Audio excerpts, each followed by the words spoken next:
Hello everyone, welcome again to our YouTube channel इनके maths. आज की इस वीडियो में हम फिर से भारतीय राज्य व्यवस्था एवं शासन की बुक को सॉल्व करने वाले हैं। यानी कि घटना चक्र की जो लेटेस्ट बुक आती है 2025 की पूर्वावलोकन का मतलब प्रीवियस ईयर क्वेश्चंस की। इसमें आप देख सकते हैं कि 2025 तक के क्वेश्चन शामिल हैं। ठीक है, और क्वेश्चंस की जो संख्या है वो करीब करीब 32,000 प्लस है। ठीक है, 32,000 से अधिक प्रश्नों का संग्रह है यहाँ पर।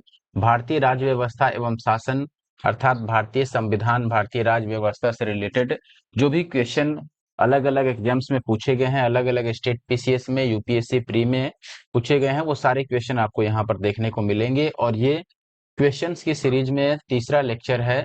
अगर आपने नहीं देखा है इससे पहले के दो वीडियो तो जरूर से देख लें। ठीक है, आई होप कि पहले के दो वीडियो आपने देखा होगा। अगर पहले के दो वीडियो देखा है तो आपको याद होगा, पहले मैंने नोट्स भी बता दिया है। तो अभी वैसे ही पहले मैं नोट्स की क्लास कराऊंगा। यानी कि ये जो चैप्टर है आपका संविधान सभा एवं संविधान निर्माण की प्रक्रिया, यानी कि संविधान सभा का निर्माण किस प्रकार किया गया और फिर संविधान सभा ने संविधान का निर्माण किस प्रकार से किया, ये सब हम देखने वाले हैं। और किस प्रकार संविधान बनने के बाद संविधान को अंगीकृत किया जाता है, लागू किया जाता है। तो ये सब पहले हम नोट्स इसका देखेंगे। और नोट्स बिल्कुल मैंने अपने से हैंड रिटेन नोट्स बनाया है, तैयार किया है, और बहुत ही बेहतरीन नोट्स है। तो पहले मैं नोट्स जल्दी जल्दी में आपको बता देता हूँ, फिर उसके बाद क्लास पर आएंगे, क्वेश्चन की क्लास पर। और एमसीक्यू आपको बता दें यहाँ 70 प्लस है। तो ये हो सकता है कि दो पार्ट में वीडियो आ जाए, क्योंकि 70 से अधिक क्वेश्चन यहाँ पर देखने को मिलते हैं। अब केवल इस चैप्टर में 70 प्लस क्वेश्चन पूछे गए हैं, तो इस चैप्टर का इंपॉर्टेंस आप समझ सकते हैं कि कितना ज्यादा इंपॉर्टेंट है। एक चैप्टर से 70 से अधिक क्वेश्चन पूछा जाना। ठीक है, और लेटेस्ट आप देखेंगे कि 17th बीपीएससी में भी इससे रिलेटेड क्वेश्चन पूछे गए थे। तो आई होप कि आप कंप्लीट वीडियो देखेंगे।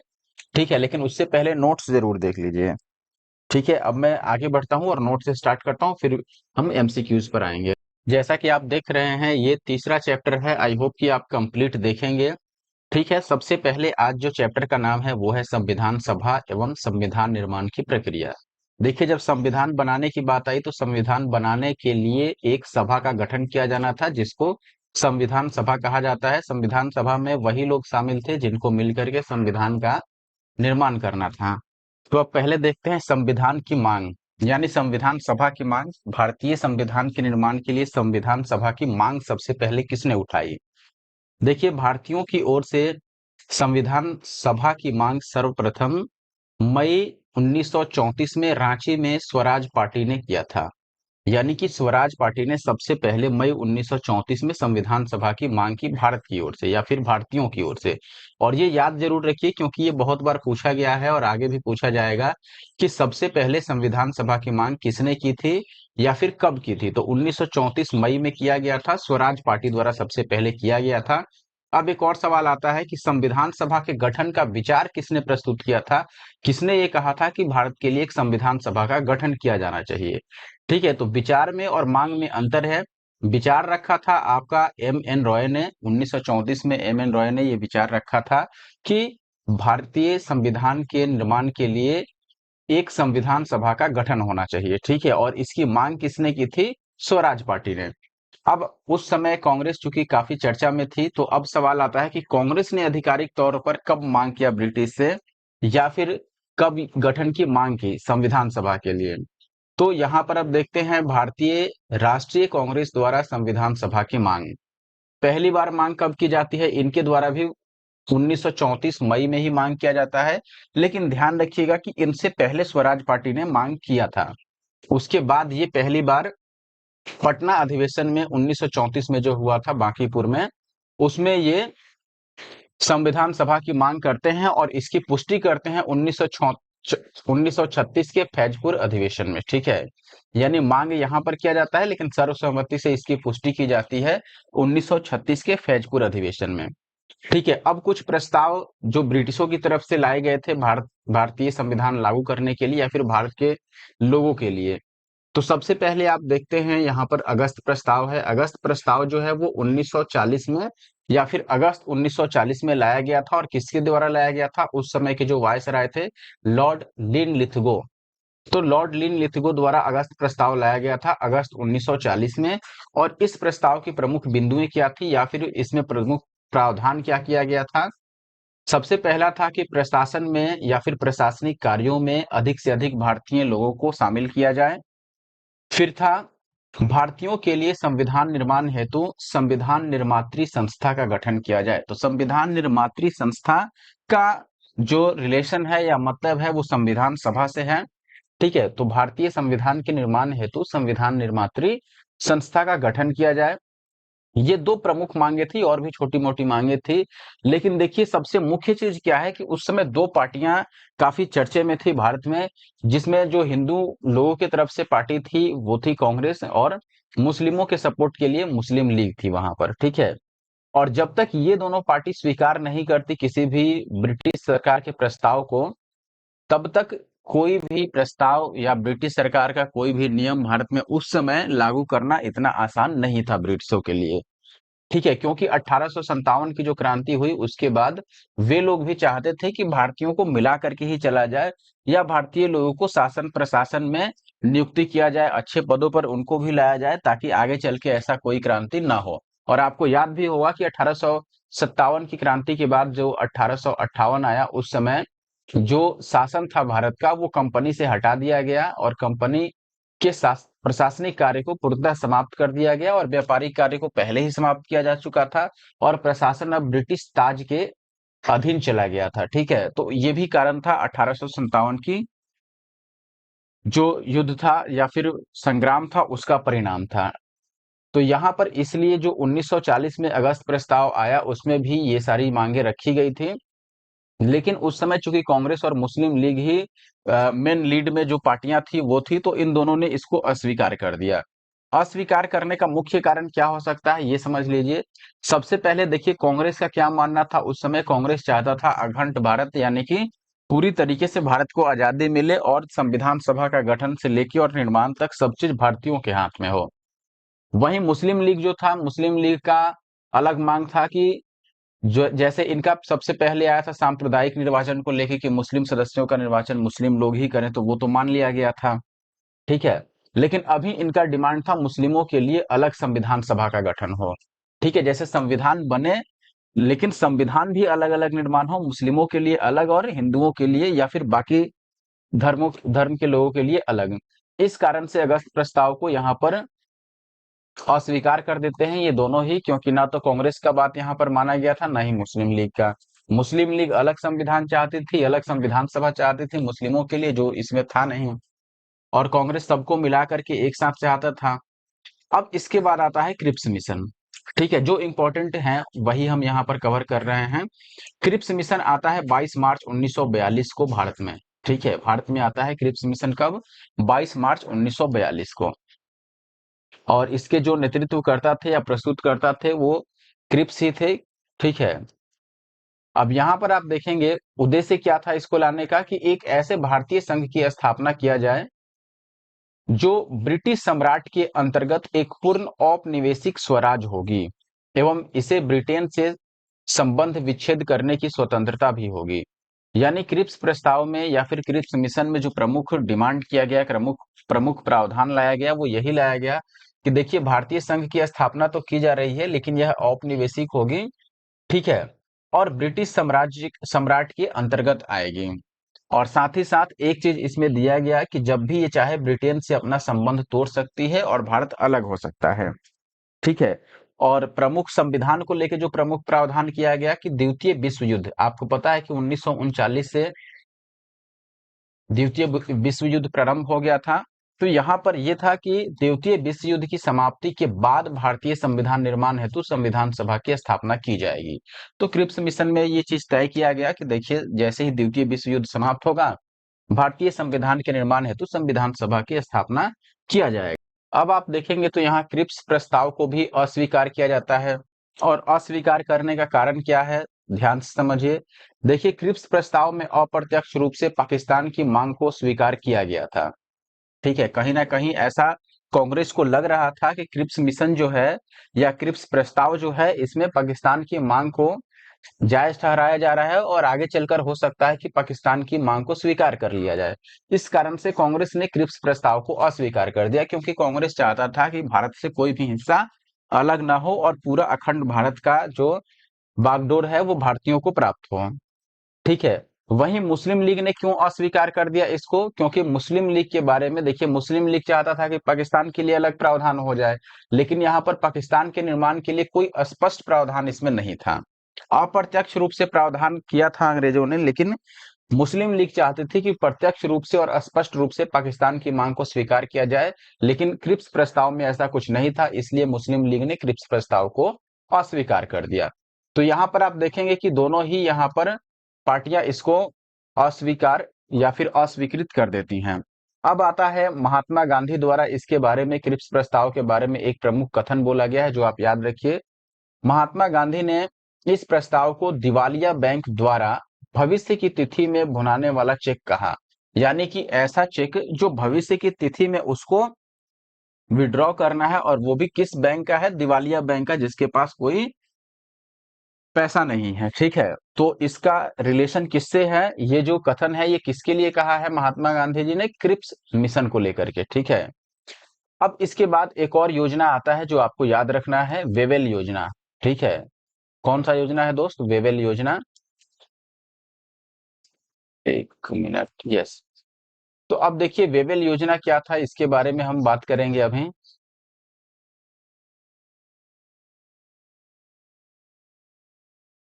देखिए 4 जून 1945 को भारत के तत्कालीन वायसराय लॉर्ड वेवेल द्वारा इसकी घोषणा की गई। ठीक है, जो लॉर्ड वेवेल थे उसमें भारत के तत्कालीन वायसराय थे 1945 के टाइम पर।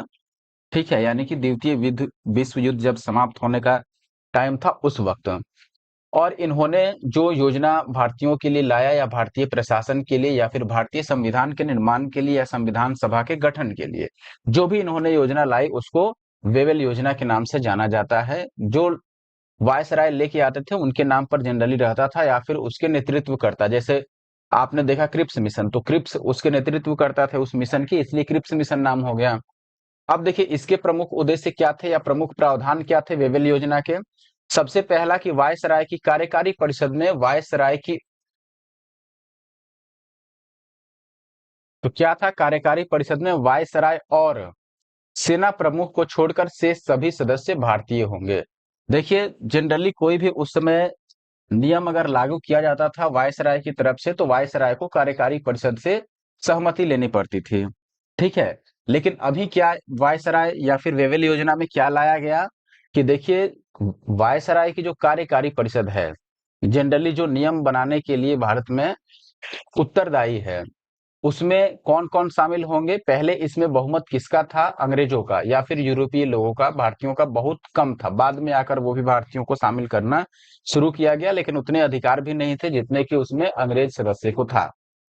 तो वेवेल योजना में यह निर्धारित किया गया कि देखिए वायसराय की कार्यकारी परिषद में वायसराय को छोड़ दीजिए, और जो सेना प्रमुख है, यानी कि जिसको प्रमुख सेनापति आप कह सकते हैं, यानी कि कमांडर इन चीफ कह सकते हैं। ठीक है, तो सेना प्रमुख या कमांडर इन चीफ को, दो लोगों को छोड़ दीजिए, एक तो वायसराय को और एक सेना प्रमुख को। उसके बाद जितने भी सदस्य होंगे कार्यकारी परिषद में वो भारतीय होंगे, ये प्रावधान किया गया। दूसरा कि द्वितीय विश्व युद्ध के बाद भारतीयों के लिए संविधान सभा का गठन किया जाएगा, जो कि पहले भी लाया गया था। और तीसरा कि गवर्नर जनरल वीटो का प्रयोग अकारण नहीं करेगा। वीटो का प्रयोग किसी भी नियम को खत्म करने के लिए, या फिर जो परिषद द्वारा लागू किया जाएगा कोई भी रूल, उसको रोकने के लिए, उसको खत्म करने के लिए प्रयोग किया जाता था। लेकिन यहां पर कहा गया कि गवर्नर जनरल वीटो का प्रयोग बिना मतलब के या फिर अकारण नहीं करेंगे, यानी कि कार्यकारी परिषद जिसमें भारतीय शामिल होंगे उनके द्वारा जो भी नियम लाया जाएगा या जो भी प्रस्ताव रखा जाएगा उसको स्वीकृत किया जाएगा। चौथा क्या था कि भारत छोड़ो आंदोलन के दौरान गिरफ्तार सभी नेताओं को रिहा कर दिया जाएगा तथा शिमला में एक सर्वदलीय सम्मेलन बुलाया जाएगा। ठीक है, किसके लिए? संविधान सभा को लेकर के और आगे की रणनीति को लेकर के। अब देखिए क्या इसको कांग्रेस और मुस्लिम लीग ने स्वीकार किया? तो आप देखें कि कांग्रेस और मुस्लिम लीग दोनों ने इस योजना को अस्वीकार कर दिया। और कारण क्या था? वही देखिए, पाकिस्तान के लिए प्रावधान नहीं होने के कारण इसको मुस्लिम लीग ने अस्वीकार कर दिया था। ठीक है, अब आते हैं हम शिमला सम्मेलन पर, जो यहाँ पर बात की गई थी कि सर्वदलीय शिमला सम्मेलन बुलाया जाएगा या सर्वदलीय सम्मेलन बुलाया जाएगा, उसको लेकर के। तो ये सम्मेलन बुलाया जाता है शिमला में, आप देखेंगे यहाँ पर अब शिमला सम्मेलन। ठीक है, तो जो शिमला कॉन्फ्रेंस था ये बुलाया कब जाता है? इसका आयोजन होता है 25 जून 1945 को। कब? 25 जून 1945। और ये सर्वदलीय सम्मेलन था, यानी सभी दल के लोग इसमें भाग लेने वाले थे, और कुल प्रतिनिधि जो भाग लेते हैं उनकी संख्या है 22, ये याद रखिए। और इस शिमला सम्मेलन के नेतृत्वकर्ता कौन है? अबुल कलाम आजाद। अबुल कलाम आजाद। ध्यान रखिएगा कि मुस्लिम लीग के जो अतार्किक मांगे थी कि पाकिस्तान को अलग संविधान सभा दिया जाए, या फिर इसको बहुत जगह डाउट था कि जो ब्रिटिश सरकार है वो कांग्रेस का पक्ष ले रही है, कांग्रेस को कहीं डाउट होता था कि मुस्लिम लीग का पक्ष लिया जा रहा है। तो इन सभी कारणों से खास करके मुस्लिम लीग के जो उल्टे पुल्टे या फिर अतार्किक मांगे थी, उसके कारण शिमला सम्मेलन भी असफल रह जाता है, और कई जगह आप देखेंगे मुस्लिम लीग यहाँ शामिल ही नहीं होती है। अब इसके आता है सबसे प्रमुख कैबिनेट मिशन, बहुत ही इंपॉर्टेंट है, आपको याद रखना है कैबिनेट मिशन। अब देखिए कैबिनेट मिशन में क्या था, सबसे पहले तो इसको लेकर के कौन आया? भारत। कैबिनेट मिशन जब भारत आता है तो इसमें 3 सदस्य शामिल थे। एक तो है सर स्टैफोर्ड क्रिप्स, जो क्रिप्स प्रस्ताव लेकर के आए थे या क्रिप्स मिशन लेकर के आए थे, और दूसरे हैं एबी अलेक्जेंडर, और तीसरे हैं पैथिक लॉरेंस। अब यहाँ पर जो नेतृत्व करता है, इनका नाम याद रखिए कि पैथिक लॉरेंस के नेतृत्व में इसको भारत भेजा गया था कैबिनेट मिशन को 1946 में। और ये योजना प्रस्तुत कब किया गया? आप देखेंगे यहाँ पर 16 मई 1946 को प्रस्तुत किया गया है। अब देखिए इसके प्रमुख प्रस्ताव क्या थे, या इन्होंने प्रमुख प्रावधान क्या किए भारतीयों के लिए। तो आप देखेंगे जो कैबिनेट मिशन था, सबसे पहले तो ये बोला गया कि भारतीय संविधान सभा का जो गठन होगा वो प्रातिनिधिक निर्वाचन के आधार पर किया जाएगा। ठीक है। अब देखिए जो कैबिनेट मिशन था, इसमें प्रमुख प्रावधान क्या किया गया संविधान सभा के गठन के लिए? इसने बोला कि प्रातिनिधिक निर्वाचन के आधार पर इसका गठन किया जाएगा, या फिर सदस्यों का चुनाव किया जाएगा, और सदस्य जनसंख्या के आधार पर चुने जाएंगे। ये सब प्रमुख बातें थी, लेकिन आगे चलकर आप देखेंगे कि कैबिनेट मिशन जो 1946 में आया था, वो कांग्रेस और मुस्लिम लीग दोनों के द्वारा स्वीकार कर लिया जाता है।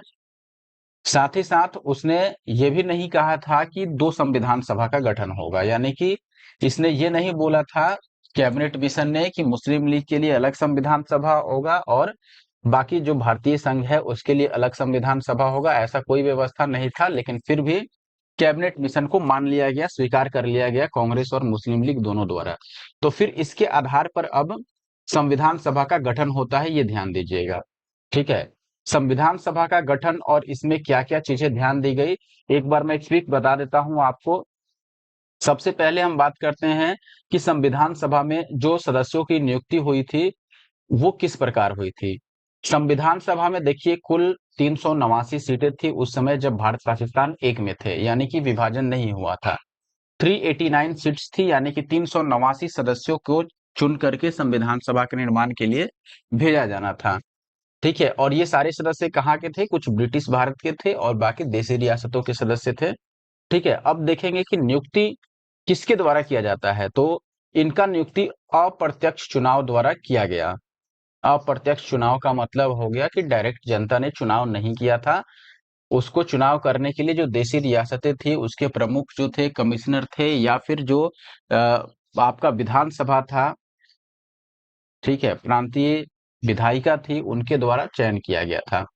प्रथम बैठक कब होती है संविधान सभा की? 9 दिसंबर 1946 को दिल्ली में इसकी प्रथम बैठक होती है, याद रखिएगा 9 दिसंबर 1946। 1946 में ही गठन हो जाता है। जब कैबिनेट मिशन 1946 आता है तो इसके तहत संविधान सभा का गठन 1946 में ही होता है, और पहला बैठक जो होता है वो 9 दिसंबर 1946 को होता है। और संविधान अंगीकृत कब किया जाता है, यानी बन के तैयार होने के बाद उसको अपनाया कब गया संविधान को? तो संविधान सभा के सदस्यों द्वारा उसको अंगीकृत किया गया 26 नवंबर 1949 को। और 26 नवंबर को चूंकि उसको अंगीकृत किया गया, इसीलिए 26 नवंबर को प्रत्येक वर्ष संविधान दिवस भी मनाया जाता है। संविधान दिवस, ये याद रखिएगा। 26 नवंबर को अंगीकृत किया गया था, इसलिए 26 नवंबर को संविधान दिवस मनाया जाता है। आगे आप देखेंगे अब अंतिम बैठक कब हुई। ठीक है। प्रथम बैठक तो 9 दिसंबर 1946 को हुई संविधान सभा की, लेकिन संविधान सभा की अंतिम बैठक कब हुई? तो अंतिम बैठक होती है 24 जनवरी 1950 को, जिस दिन संविधान को लागू किया गया भारत में। उस दिन वापस से सब सदस्यों को बुलाया गया था कि आप आइए संविधान पर हस्ताक्षर कीजिए और संविधान को पूर्ण रूप से पूरे भारत में लागू कर दिया जाए। तो उस दिन लास्ट बैठक माना गया है, जो कि 24 जनवरी 1950 को। और ये लास्ट बैठक हुआ जब सदस्यों ने इस पर हस्ताक्षर किया और उसके बाद इसको 26 जनवरी को लागू कर दिया जाता है। प्रथम अस्थायी अध्यक्ष कौन थे संविधान सभा के? डॉक्टर राजेंद्र प्रसाद। अस्थायी अध्यक्ष डॉक्टर सच्चिदानंद सिन्हा आपको आगे देखने को मिलेगा। और संविधान निर्माण में टोटल कितना समय लगा? 2 वर्ष 11 माह और 18 दिन। लेकिन ध्यान दीजिएगा यहाँ पर कि जिस दिन इसको अंगीकृत किया गया, यानी 26 नवंबर 1949, इस तिथि को मिलाकर 2 वर्ष 11 माह और 18 दिन टाइम बताया गया है। हो सकता है अगर इस तिथि को छोड़ दिया जाए तो 2 वर्ष 11 माह और 17 दिन भी ये हो सकते हैं, लेकिन जिस दिन अंगीकृत किया गया उस तिथि को अगर हम शामिल करें तो ये 2 वर्ष 11 माह और 18 दिन होते हैं। कुल कितने अधिवेशन हुए संविधान सभा के लिए? संविधान निर्माण को लेकर के संविधान सभा ने कुल कितने अधिवेशन किए? 11 अधिवेशन किए, ठीक है। और कुल महिलाएं कितनी थी संविधान सभा में? 15। याद रखिएगा, कई बार महिलाओं के नाम भी पूछा जाता है कि कौन ऐसी महिला है जो संविधान सभा में एक सदस्य नहीं थी। तो आगे चलकर हम संविधान सभा के जो भी महिला सदस्य थी उनका नाम भी देखेंगे। पहले आप संख्या याद रखिए कि 15 टोटल संख्या थी इनकी। अब यहाँ पर कुछ हम डिटेल में बात करेंगे कि संविधान सभा के सदस्यों का चुनाव किस प्रकार किया गया था। बहुत ही इंपॉर्टेंट चीज है ये, आपको जरूर जानना चाहिए, याद भी रखना चाहिए। एग्जाम की तैयारी नहीं करते हैं तो भी ये चीजें आपको पता रहनी चाहिए। देखिए, सबसे पहले हम बात करते हैं कि संविधान सभा के सदस्यों का चुनाव करने के लिए क्या क्या ध्यान में रखा गया है। पहला और इंपॉर्टेंट चीज जो है वो है आपका कि लगभग प्रति 10 लाख जनसंख्या के आधार पर एक सदस्य को चुना गया था संविधान सभा के लिए। आपको पता है कि टोटल 389 सीटें थी, लेकिन जनसंख्या को आधार बनाया गया था। जनसंख्या के आधार पर प्रतिनिधियों का चुनाव किया जा रहा था। ये कई बार सवाल पूछा भी जाता है, किसके आधार पर चुनाव किया गया? तो अप्रत्यक्ष चुनाव हुआ। और किसके द्वारा? इसमें जनसंख्या को ध्यान में रख करके और प्रतिनिधियों की संख्या निर्धारित की गई थी, यानी 10 लाख जनसंख्या पर एक प्रतिनिधि रहेगा। और चुनाव किस प्रकार हुआ देखेंगे कि प्रांतीय व्यवस्थापिका के सदस्यों द्वारा चुनाव हुआ। जैसे प्रांतीय आपका विधायिका हो गया, ठीक है, या देशी रियासतें हो गई, तो उनके द्वारा सदस्यों का चयन किया गया था।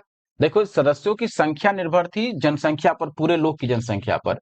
यानी अगर किसी एरिया में 20 लाख जनसंख्या है तो वहां से 2 सदस्य लिए जाएंगे, क्योंकि 10 लाख पर एक सदस्य का चयन करना था। लेकिन किस सदस्य का चयन होगा, ये इसका निर्धारण किसने किया? प्रांतीय व्यवस्थापिका ने, ठीक है। यह निर्धारण किया प्रांतीय व्यवस्थापिका ने। और ये ध्यान रखिएगा, ये बहुत बार आपको देखने को मिलेगा कि वयस्क मताधिकार था कि नहीं उस समय। तो वयस्क मताधिकार उस समय नहीं ध्यान में रखा गया था, सीधे सीधे प्रांतीय व्यवस्थापिका के सदस्यों द्वारा चयन किया गया था, वयस्क मताधिकार का प्रयोग नहीं हुआ था। अब बात करते हैं सदस्यों की संख्या पर। तो विभाजन से पूर्व, यानी पाकिस्तान के अलग होने से पहले, संविधान सभा के सदस्यों की कुल संख्या 389 रही थी, जिसमें ब्रिटिश भारत से 296 सीटें थी और देशी रियासतों से कितनी सीटें थी? 93 सीटें थी।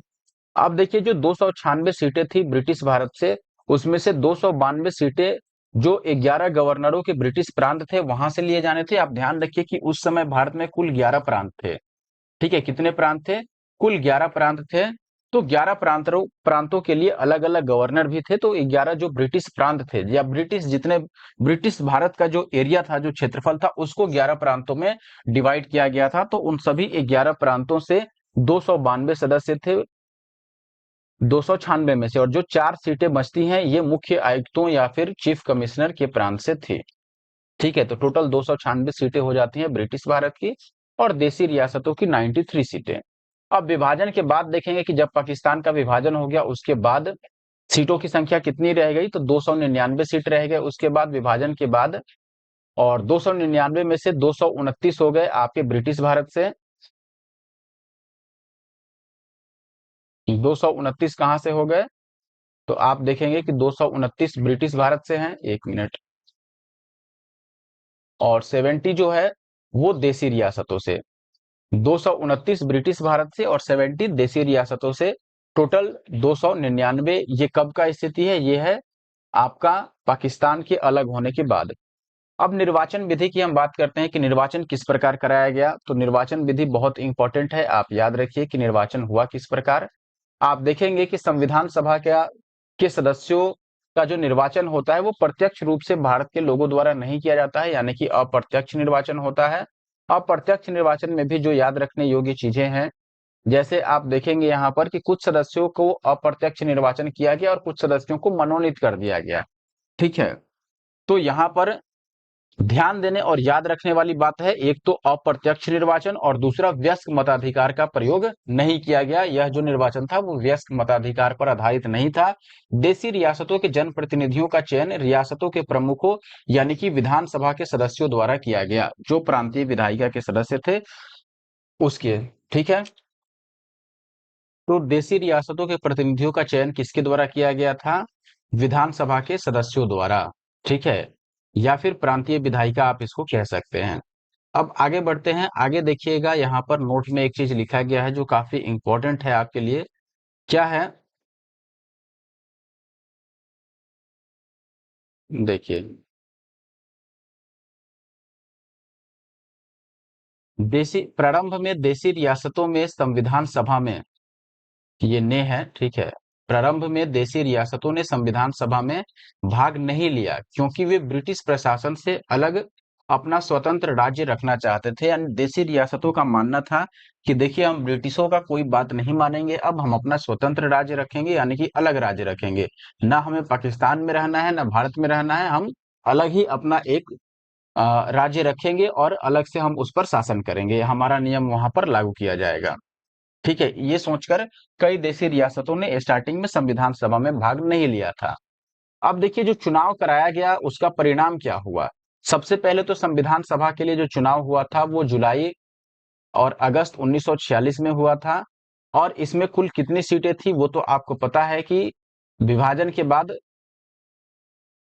299 सीटें रह गई थी, लेकिन यहाँ पर जो कुल सीटों की बात हो रही है वो हो रही है 296 की, जिसमें आपको पता होना चाहिए कि 389 सीटें थी, जिसमें से 296 जो सीटें हैं वो ब्रिटिश भारत की तरफ से थी या ब्रिटिश प्रांत की तरफ से, और 93 सीट्स जो थी वो देशी रियासत की। तो ये जो 296 ब्रिटिश प्रांत की सीटें थी उसके लिए चुनाव कराया गया था, ये ध्यान रखिएगा।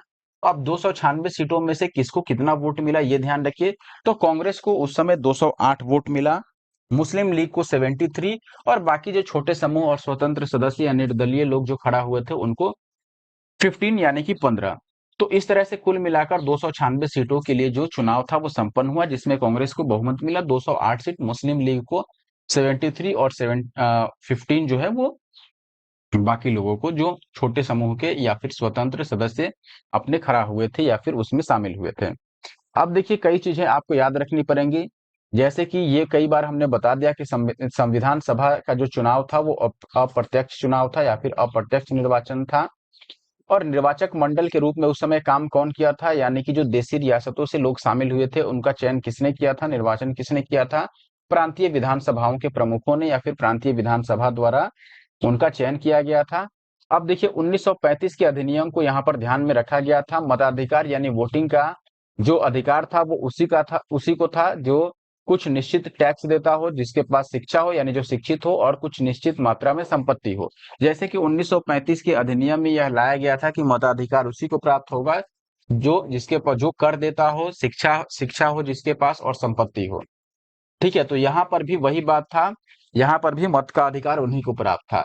अब बात करते हैं संविधान सभा की पहली बैठक के बारे में कि पहली बैठक किस प्रकार होती है, क्या क्या होती है। बहुत याद ध्यान से इसको समझना है आपको, क्योंकि बहुत ज्यादा प्रश्न इससे बनते हैं। ठीक है, अभी जब आपको क्वेश्चन कराएंगे तो आप देख के समझ पाएंगे, इसलिए पहले ही यहाँ पर समझ जाइए नोट्स को देख करके। ठीक है, नोट्स अच्छे से समझ जाइएगा तो आपको क्वेश्चंस लगाने में कोई परेशानी नहीं होगी। सबसे पहले तो संविधान सभा की पहली बैठक मैंने पहले भी बता दिया था कि 9 दिसंबर 1946 को हुआ। कहाँ हुआ? दिल्ली में हुआ। मुस्लिम लीग ने पहले बैठक का बहिष्कार किया था, उसमें भाग नहीं लिया था। इनका वही मांग था, पाकिस्तान चाहिए हमें या फिर उसके लिए अलग संविधान सभा बना दो। तो उपस्थित कुल सदस्यों की संख्या इस प्रकार कितनी थी? 207 थी। कांग्रेस के पास 208 सीटें थी, आपको पता है, लेकिन 207 लोग पहली संविधान सभा में उपस्थित हुए थे, जिसमें से 9 महिला सदस्य थी। टोटल संविधान सभा में 15 महिला सदस्यों की संख्या थी, लेकिन जो पहली संविधान सभा हुई उसमें कितने लोग बैठे थे, तो उसमें महिला सदस्य जो उपस्थित हुई थी या फिर भाग ली थी, उनकी संख्या थी 9। ठीक है, अब यहाँ पर आप देखेंगे अध्यक्षता किसने किया। देखिए उस समय किसी को अध्यक्ष नहीं चयन किया गया था क्योंकि पहला ही बैठक था। तो संविधान सभा के जो सबसे वृद्ध या फिर सबसे अधिक एज वाले जो व्यक्ति थे वो थे डॉक्टर सच्चिदानंद सिन्हा, इसलिए संविधान सभा के सबसे वयोवृद्ध सदस्य को यहाँ पर अस्थायी अध्यक्ष नियुक्त किया गया। तो इस प्रकार संविधान सभा की जो पहली बैठक होती है उसके अस्थायी अध्यक्ष कौन चुने जाते हैं, डॉक्टर सच्चिदानंद सिन्हा। और इन्होंने ही एक सदस्य को अपने तरफ से अस्थायी उपाध्यक्ष चुना था जिसका नाम है फ्रैंक एंथोनी। ठीक है, तो फ्रैंक एंथोनी को सच्चिदानंद सिन्हा द्वारा अस्थायी उपाध्यक्ष उस समय चयन किया गया था। ठीक है, आगे चल के जब बैठक होगा तो उसमें आप देखेंगे कि अस्थायी अध्यक्ष भी चयन किया जाएगा और अस्थायी उपाध्यक्ष भी चयन किया जाएगा। अब बात करते हैं यहाँ पर भारत पाकिस्तान का विभाजन किस प्रकार हुआ या किस नियम के अनुसार हुआ, तो ये भी इंपॉर्टेंट है। अभी आप देख ही रहे हैं क्या स्थिति चल रहा है भारत और पाकिस्तान के बीच। तो यहाँ पर भारत पाकिस्तान का जो विभाजन हुआ था वो हुआ था माउंटबेटन योजना के अनुसार। माउंटबेटन योजना जो 3 जून 1947 को भारत में लाया गया था, उसके आधार पर भारत और पाकिस्तान का विभाजन किया जाता है। तो अभी हम बात करेंगे माउंटबेटन योजना की। ठीक है, आप देखेंगे यहाँ पर माउंटबेटन योजना आया कब, 3 जून 1947 को। और 3 जून 1947 को उस समय जो भारत के वायसराय थे लॉर्ड माउंटबेटन थे, उनके द्वारा यह योजना प्रस्तुत किया गया था, इसीलिए इसका नाम माउंटबेटन योजना रखा गया। प्रमुख प्रावधान या प्रमुख इसकी बातें क्या थी ये आप समझिए। सबसे पहला था कि भारत का विभाजन कर दिया जाए, यानी भारतीय संघ अलग कर दिया जाए और पाकिस्तान के रूप में मुस्लिमों के लिए अलग कंट्री का प्रावधान किया जाए। साथ ही साथ ये भी था इसमें कि पश्चिमोत्तर सीमा प्रांत असम के सिलहट जिले, इन दोनों इलाकों में जनमत संग्रह यानी रेफरेंडम कराया जाए, जिससे यह पता चले कि वो लोग किस में शामिल होना चाहते हैं, पाकिस्तान के साथ रहना चाहते हैं या भारतीय संघ में, या फिर अलग ही रहना चाहते हैं। ठीक है, इसके साथ ही सिंध प्रांत जो था वहां पर विधानसभा में वोटिंग के माध्यम से यह निश्चित किया जाए कि ये किसके साथ रहेंगे, भारतीय संघ के साथ या फिर पाकिस्तान के साथ, या स्वतंत्र रहेंगे। संविधान सभा को 2 भागों में इस समय बांट दिया जाता है, भारत के लिए अलग और पाकिस्तान के लिए अलग संविधान सभा का प्रावधान किया जाता है, किसमें, माउंटबेटन योजना में। ये ध्यान दीजिएगा। ठीक है, अब आप देखेंगे देशी रियासतें। देशी रियासतों के लिए क्या प्रावधान था यहाँ पर। देशी रियासतों के लिए बोला गया कि देखिए अगर वो चाहे तो भारत के साथ जा सकती हैं या चाहे तो पाकिस्तान के साथ जा सकते हैं या अपना स्वतंत्र अस्तित्व भी बना सकते हैं, यानी कि अलग ही राज्य रहे, उससे कोई मतलब नहीं है, ना भारत के साथ जाए ना पाकिस्तान के साथ जाए। तो ये कुछ प्रावधान थे जो प्रमुख, आप देखेंगे कि इसमें मुस्लिम लोग के तो बल्ले बल्ले हो गई, तो मुस्लिम लीग ने फट से हामी भर दी कि ठीक है ये योजना सही है। अब यहाँ देखेंगे कि ब्रिटिश प्रधानमंत्री उस समय जो थे वो क्लीमेंट एटली थे। उन्होंने 20 फरवरी 1947 को घोषणा कर दिया था कि देखिए 30 जून 1948 तक सत्ता जो है वो पूर्ण रूप से भारतीयों को सौंप दी जाएगी। तो जो तत्कालीन ब्रिटिश प्रधानमंत्री थे इंग्लैंड के, या फिर आप कह सकते हैं ब्रिटिश प्रधानमंत्री, वो क्लीमेंट एटली थे और इन्होंने ये फरमान जारी किया था कि 20 फरवरी 1947 को ये घोषणा करते हैं कि 30 जून आते आते 1948 30 जून सत्ता जो है भारतीयों को सौंप दी जाएगी, भारत की सत्ता पूर्ण रूप से भारतीयों को सौंप दी जाएगी।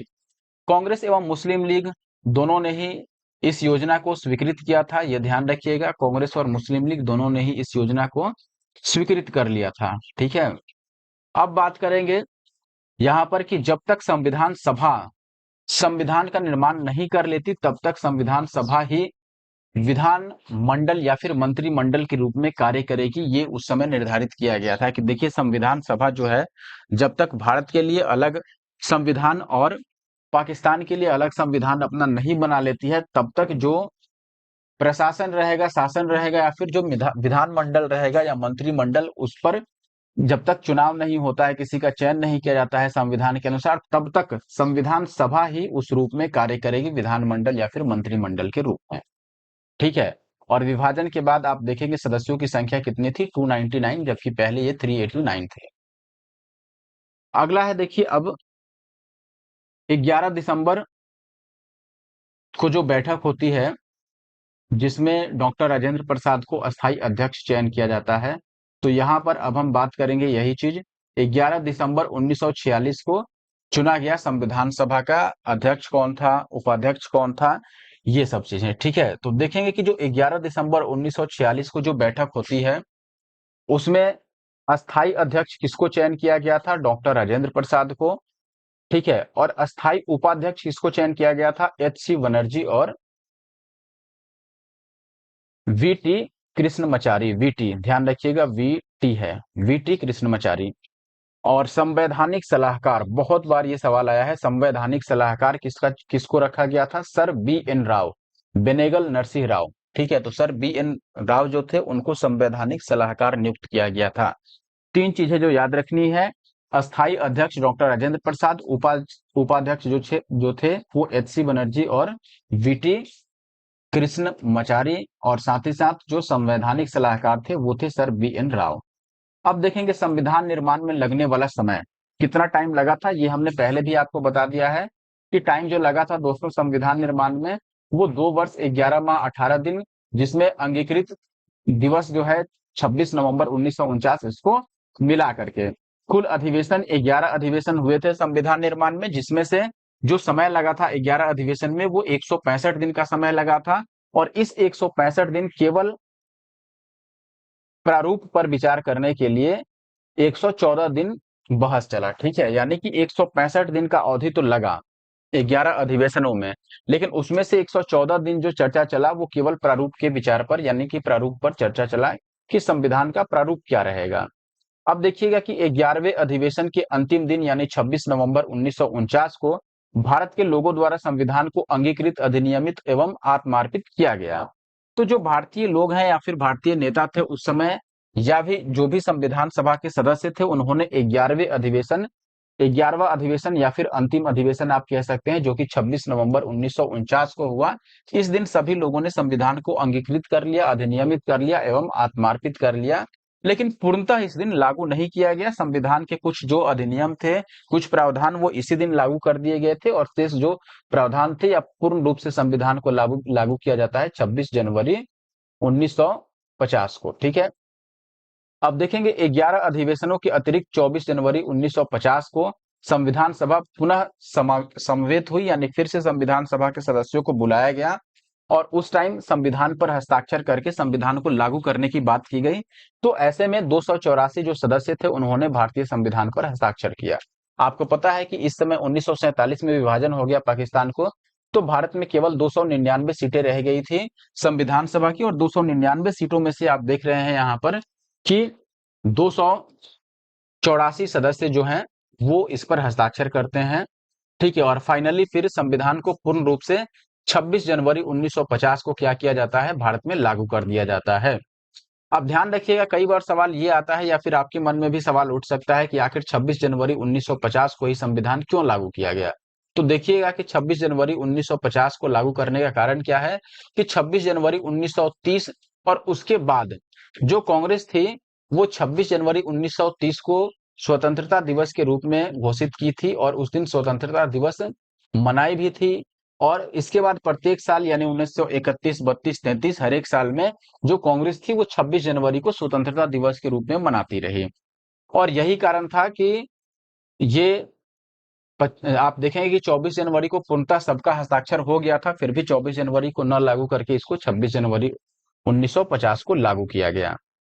अब देखिए संविधान सभा में जो सदस्यों की संख्या थी अलग अलग कैटेगरी वाइज वो किस प्रकार थी। महिला सदस्यों की संख्या 15 थी, ये पहले भी आपने देखा है।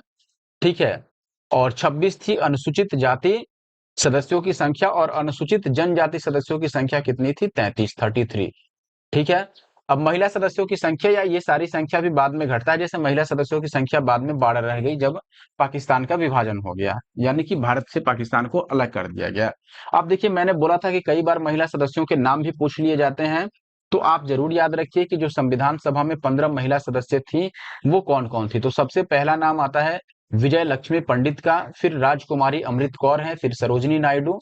ठीक है, और फिर सुचेता कृपलानी, पूर्णिमा बनर्जी, लीला रॉय, जी दुर्गाबाई, हंसा मेहता, कमला चौधरी, रेणुका रॉय, मालती चौधरी, दक्षयानी वेलायुधन, बेगम एजाज रसूल, और इसके बाद एनी मस्करिनी और अम्मू स्वामीनाथन। तो ये 15 महिलाएं थी जो संविधान सभा की सदस्य थी, महिला सदस्य। विभाजन के बाद आप देखेंगे कि महिला सदस्यों की संख्या केवल और केवल 12 रह गई। 3 महिला सदस्य उस समय पाकिस्तान प्रांत में चली गई। और अगर आपको प्रांत वाइज पूछा जाए तो यूपी प्रांत से उस समय कितने थी? 5 महिला सदस्य थी। बिहार से 1, मध्य प्रांत से 1, और मद्रास से 1, बंबई से 1, उड़ीसा से 1 और बंगाल से भी 2। बंगाल से 2। ठीक है। तो ये सदस्यों की संख्या थी, महिला सदस्यों की। अब देखिए अंतरिम सरकार का जो गठन किया गया था, आपको पता है और मैंने बताया भी था कि देखिए जब तक संविधान लागू नहीं हुआ, संविधान जब तक लागू नहीं होगा या फिर बनकर तैयार नहीं हो जाता, तब तक कहा गया था कि जो संविधान सभा के सदस्य हैं, संविधान सभा के जो सदस्य हैं, सॉरी,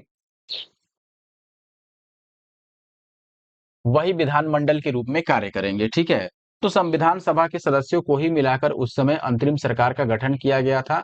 तो सबसे पहले आप देखें कि अंतरिम सरकार के गठन की घोषणा कब की जाती है? राष्ट्रीय देखिए अंतरिम राष्ट्रीय सरकार की घोषणा की जाती है इसके गठन के लिए कि 24 अगस्त 1946 को, यानी कि पंडित नेहरू के नेतृत्व में भारत में पहली अंतरिम राष्ट्रीय सरकार के गठन के लिए घोषणा किया जाता है 24 अगस्त 1946 को। ध्यान रखिएगा कि उस समय इसमें मुस्लिम लीग की भागीदारी नहीं थी। ठीक है, क्योंकि इस समय तक भारत को पाकिस्तान से या फिर भारत से पाकिस्तान को अलग करने का प्रावधान नहीं किया गया था। वो कब आया था? जून 1947 में माउंटबेटन योजना में। तो 1947 में प्रावधान हुआ था कि पाकिस्तान को अलग किया जाएगा। ठीक है, इसलिए मुस्लिम लीग इसमें शामिल नहीं हुआ। अब देखिए 24 अगस्त को इसका प्रावधान किया गया, ठीक है, घोषणा किया गया, लेकिन गठन कब होता है? 2 सितंबर 1946 को, यानी 2 सितंबर 1946 को अंतरिम सरकार का गठन कर दिया जाता है। 2 सितंबर 1946 को अंतरिम सरकार का गठन कर दिया गया और इसी दिन अंतरिम सरकार के सदस्य जो थे वो लोग अपना कार्यभार भी संभालते हैं, यानी कि शपथ ग्रहण भी इसी दिन हुआ 2 सितंबर 1946 को। तो ध्यान रखिएगा घोषणा कब होता है अंतरिम सरकार का? 24 अगस्त 1946 को पहली बार, ध्यान रखिएगा, यानी कि भारत का शासन पूर्ण रूप से भारतीयों के हाथ में आया। यह सभी जिम्मेदारियां यहाँ पर भारतीय लोगों को प्राप्त हुई और साथ ही साथ इसका जो गठन था आधिकारिक तौर पर 2 सितंबर 1946 को किया गया और इसमें 3 मुस्लिम सदस्य शामिल हुए थे जब इसका गठन किया गया या कार्यभार ये लोग संभाले। लेकिन ध्यान रखिएगा ये तीनों मुस्लिम सदस्य जो शामिल हुए थे ये मुस्लिम लीग के सदस्य नहीं थे, यानी मुस्लिम लीग से संबंधित नहीं थे, क्योंकि मुस्लिम लीग ने तो भागीदारी ही नहीं ली थी। आप यहाँ पर ध्यान देंगे कि 26 अक्टूबर 1946 को मुस्लिम लीग ने पाकिस्तान की मांग के उद्देश्य से अंतरिम सरकार में शामिल हुआ कि ठीक है सरकार में शामिल ही होते हैं और फिर उसमें हम मांग उठाएंगे कि नहीं भाई पाकिस्तान अलग कर दिया जाए। ठीक है। अब बात करते हैं कि अंतरिम सरकार जो गठन हुआ था उसमें किसको कौन सा मंत्रालय मिला था। ये भी बहुत इंपॉर्टेंट है और बहुत बार ये चीज पूछा गया है कि किसको कौन सा मंत्रालय प्राप्त हुआ था। ध्यान दीजिएगा, अब यहाँ पर सदस्य का नाम है और इधर है उनको प्राप्त मंत्रालय का नाम। तो आप देखेंगे सबसे पहले आते हैं पंडित जवाहरलाल नेहरू। इनको राष्ट्रमंडल संबंध एवं विदेशी मामले ये सारे कार्यभार सौंपे गए थे, ये विभाग इनको मिला था। सरदार वल्लभ भाई पटेल बहुत इंपॉर्टेंट, इनको होम मिनिस्ट्री प्राप्त हुई थी। तो गृह, सूचना एवं प्रशासन प्रसारण ये सारे विभाग वल्लभ भाई पटेल को प्राप्त हुए थे। डॉक्टर राजेंद्र प्रसाद, बहुत बार ये सवाल पूछा गया है बीपीएससी में भी, तो इनको खाद्य एवं कृषि मंत्रालय प्राप्त हुआ था या फिर ये विभाग प्राप्त हुआ था खाद्य एवं कृषि। किसको? डॉक्टर राजेंद्र प्रसाद को। जॉन मथाई, इनको उद्योग एवं नागरिक आपूर्ति प्राप्त हुआ था। जगजीवन राम को श्रम मंत्रालय या फिर श्रम विभाग प्राप्त हुआ था, ध्यान दीजिएगा जगजीवन राम। सरदार बलदेव सिंह, वल्लभ भाई पटेल से आपको कंफ्यूज नहीं करना है, सरदार बलदेव सिंह को रक्षा मंत्रालय या फिर रक्षा विभाग इनको प्राप्त हुआ था। सी एच भाभा को कार्य खनन खनन एवं ऊर्जा ये प्राप्त हुआ था। लियाकत अली खां जो मुस्लिम सदस्य थे इनको वित्त विभाग प्राप्त था।